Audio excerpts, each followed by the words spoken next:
की महिमा। कहते हैं गंगा नदी भी इतनी पवित्र नहीं है, यमुना भी इतनी पवित्र नहीं है, प्रयागराज की त्रिवेणी भी इतनी पवित्र नहीं है जितनी नर्मदा नदी। गंगा जी के मात्र दर्शन से नहीं, स्नान करने के बाद तन की शुद्धि होती है, ना कि मन की शुद्धि होती है। परंतु नर्मदा में मात्र दर्शन से दोनों की शुद्धि मिल जाती है, तन की भी और मन की भी, दोनों की शुद्धि मिलती है नर्मदा से। और ये वर्णन आता है कि कालांतर में जब 7 से 8 हजार 10 हजार वर्ष बीत जाएंगे तब यमुना भी समाप्त हो जाएगी, गंगा भी समाप्त हो जाएगी, परंतु नर्मदा समाप्त। आज गंगा जी उद्धार करती हम सभी का, है ना।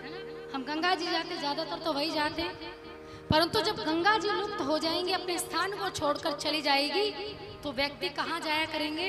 नर्मदा में जाया करेंगे। नर्मदा में नर्मदेश्वर मिलते हैं, एक शालिग्राम और दूसरे होते हैं नर्मदेश्वर शिवलिंग। इन दोनों शिवलिंगों का मंदिर में होना आवश्यक है। कहते हैं जहां ये दोनों स्थापित हो जाते वहां प्राण प्रतिष्ठा करने की आवश्यकता नहीं पड़ती, किसी मंदिर की प्राण प्रतिष्ठा करने की आवश्यकता नहीं पड़ती, जहां ये दोनों विराजमान हो जाते हैं, साक्षात नारायण और साक्षात महादेव। तो कौन से? एक तो शालिग्राम जी और दूसरा नर्मदेश्वर लिंग ऊपर मानी जाती है। ऐसा नर्मदा नदी में क्या है, ऐसा कितना प्रताप है नर्मदा नदी का। तो यहाँ भगवान शिव नर्मदा की महिमा गाते हुए कहते कि एक ब्राह्मण थे, उस ब्राह्मण का विवाह हुआ, पत्नी आई, बच्चे हुए, तो 3 बेटे उनके थे। तो समय व्यतीत हुआ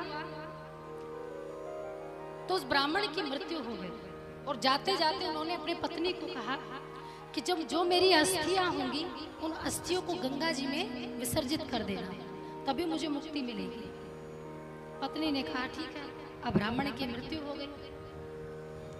ब्राह्मण की मृत्यु हो गई तो उसके पश्चात अब जब अस्थियां लेकर आए तो पत्नी ने सबसे बड़े बेटे को कहा कि पुत्र जरा अपने पिता की अस्थियों को गंगा जी में विसर्जित करके आओ। बड़े बेटे ने कहा हमारे व्यापार में घाटा हो जाएगा, 2-3 दिन के लिए अगर बाहर चले गए तो अब व्यापार को हम नहीं छोड़ सकते, तो एक काम करो मंझले को बोल दो हम नहीं जाएंगे। माँ ने मंझले बेटे को बोला कि बेटा आप जाओ और अपने पिता की अस्थियों को गंगा जी में विसर्जित करके आओ। अब मंझले ने भी मना कर दिया।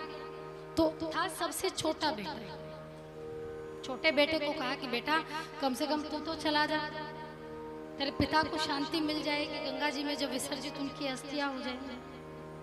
तो छोटे बेटे ने कहा कि माँ मैं यूं गया और यूं आया। अब पहले मोटर गाड़ियां तो होती नहीं थी, पैदल पैदल यात्रा करनी पड़ती थी, 15-15 दिन जाने में और 15-15 दिन आने में लगता था।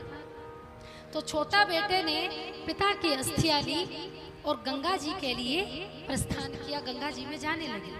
और जब गंगा जी में जा रहे थे तो जाते जाते 10 दिन हो गए, तो 11वें दिन क्या हुआ, बीच रास्ते में रात्रि हो गई और हाथ में क्या है, अस्थियां है, उनके पिता की अस्थियां। रात्रि हो गई तो सोचा किसी के घर विश्राम कर लेता हूँ, सुबह फिर यात्रा प्रारंभ करूंगा। तो वही एक ब्राह्मण का घर था। रात्रि को ब्राह्मण के घर पहुंचा और कहा कि महाराज मुझे एक रात्रि ठहरने के लिए दे दीजिए, मैं कल सुबह प्रातः होते यहाँ से चला जाऊंगा। तो ब्राह्मण ने कहा कि ठहर जाओ। तो जो वो अस्थियां लेकर पुत्र गया था उसको स्थान दे दिया गया, कहा जहां पर गाय और बछड़े बंधे थे, भैंसे बंधी थी, यानी जहां पर पशुओं को बांधा जाता है वहां पर उसके लिए सेज बिछा दी, चारपाई बिछा दी और कहा अभी तुम यही विश्राम करो और सुप्राते होते चले जाओ। बोले ठीक है। अब जैसे विश्राम करने के लिए वो लेटा, उस घर में जो गाय थी वो मनुष्य की तरह बात करती थी और जो बछड़ा था वो भी बात करता था। अब वो देखे कि इतना विचित्र गाय और इतनी विचित्र बछड़ा कि दोनों आपस में बात कर रहे हैं।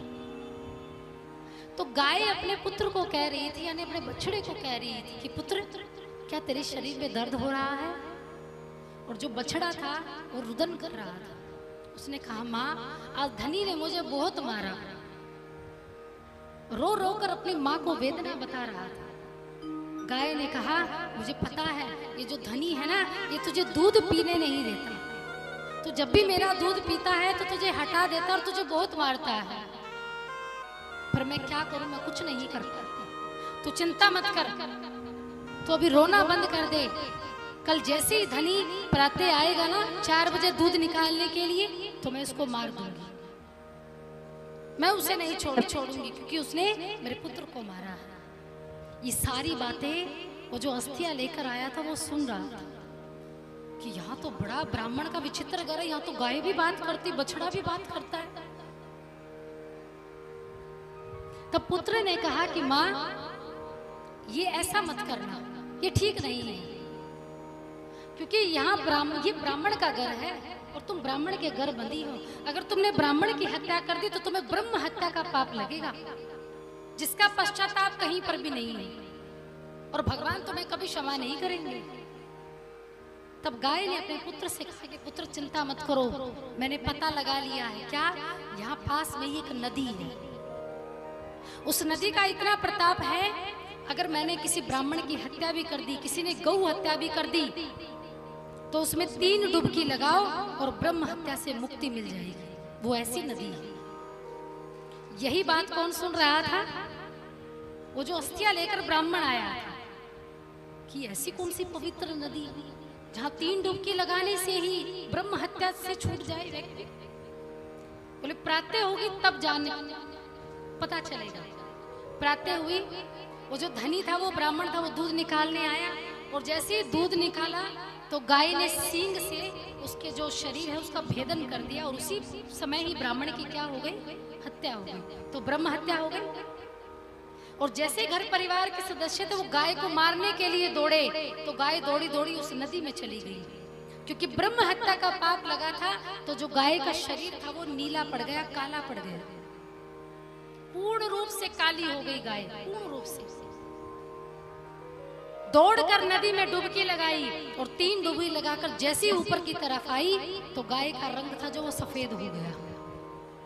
अब ब्राह्मण भी दौड़ा दौड़ा गया कि देखो तो सही ऐसी कौन सी नदी है।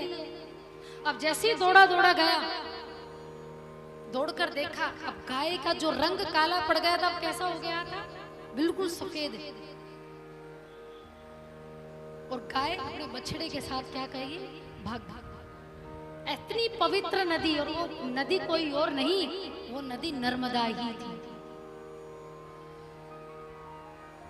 तब जो ब्राह्मण अस्थियां लेकर आया था उसने किसी से पूछा कि भैया ये कौन सी नदी है? बोली ये नर्मदा नदी है। धन्य है ऐसी नदी जो ब्रह्म हत्या के पाप तक को क्षमा कर देती है। जो पाप कहीं पे भी क्षम्य नहीं है, वो पाप नर्मदा नदी धो देती है। जब नर्मदा नदी ने ब्रह्म हत्या के पाप को क्षमा कर दिया, अगर मैं अपने पिता की अस्थियों को इसमें डाल दूं तो मेरे पिता को सत्य है कि उसे मोक्ष की प्राप्ति हो जाएगी, तो गंगा जी जाने की क्या जरूरत है। तो उस छोटे पुत्र ने क्या किया?